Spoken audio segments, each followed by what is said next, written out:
ជំរាបសួរពុកម៉ែបងប្អូនមកបុតលហុងនំបញ្ចុកបង្កងជុំខ្ញុំបាទថ្ងៃនេះពេញលេងហើយមកបងប្អូន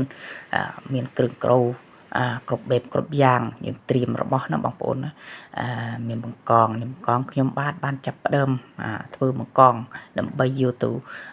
ស្រុះណាបងប្អូនមុខម្ហូបពិសេសថ្ងៃនេះថ្ងៃពិសេសវិសាលណាបងប្អូនណាខ្ញុំបាទក៏ចាប់ផ្ដើមហាន់បង្កងយើងចំនួន1 គីឡូបងប្អូនអូម៉ៃនេះពេញលេងហើយ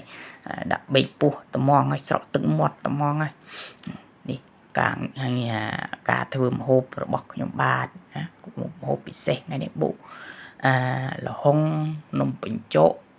បង្កងណាបងប្អូនណារសជាតិឆ្ងាញ់យើងបុដាក់ដេញម្ជូរអំពិលណានេះបង្កងយើងក៏រួចហើយយើងបានស្រុះហើយក៏ចុងភៅក៏គិតបានហាន់លហុងបងប្អូនលហុងដើម្បីបាន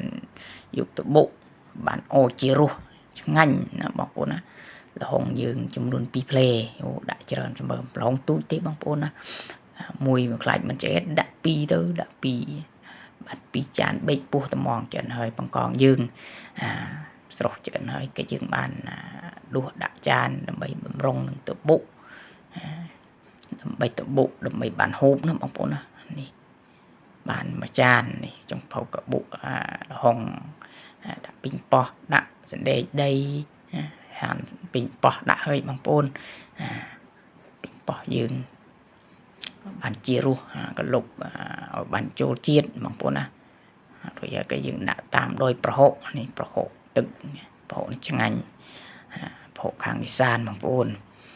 ក៏ទៅក៏យើងដាក់ទឹកអំពិលណាបងប្អូនណាទឹកអំពិលចំនួន3 លាបព្រាបាយបរិមាណសមគួរដើម្បីបានរសជាតិជារសឆ្ងាញ់បងប្អូននេះចំពោះក៏បានដាក់ឲ្យភ្លក់ហើយដាក់ក្រូចឆ្មាមួយចម្រៀកស៊ុបទៅក៏បានឆ្ងាញ់ហើយក៏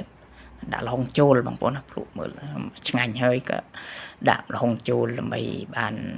ហូបណាបងប្អូនណាបានភ្លក់មើលមកតង់ទៀត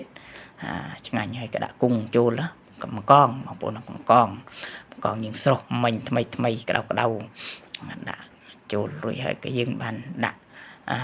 លីនំបញ្ចុកទៅក៏បានអូជារសឆ្ងាញ់តំណងណាបងប្អូនអើយមកបងប្អូនជិះដល់ម៉ោងហូបហើយបងប្អូនណាច្រើនហើយបុក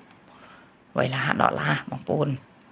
ក៏ដាក់នំបញ្ចុកអញ្ចឹងទៅដើម្បីបានហូបណាបងប្អូនណាគង់យើងបង្កងយើងតោះមកបងប្អូនហូបបាយជុំហូបនំបញ្ចុកបុកបង្កងជុំលហុងបងប្អូនណានេះអរគុណច្រើនបងប្អូនណាផ្ញើជួយ like ជួយ share ដើម្បីបានវីដេអូក្រោយទៀតបងប្អូនណាឆ្ងាញ់ណាស់បងប្អូនណា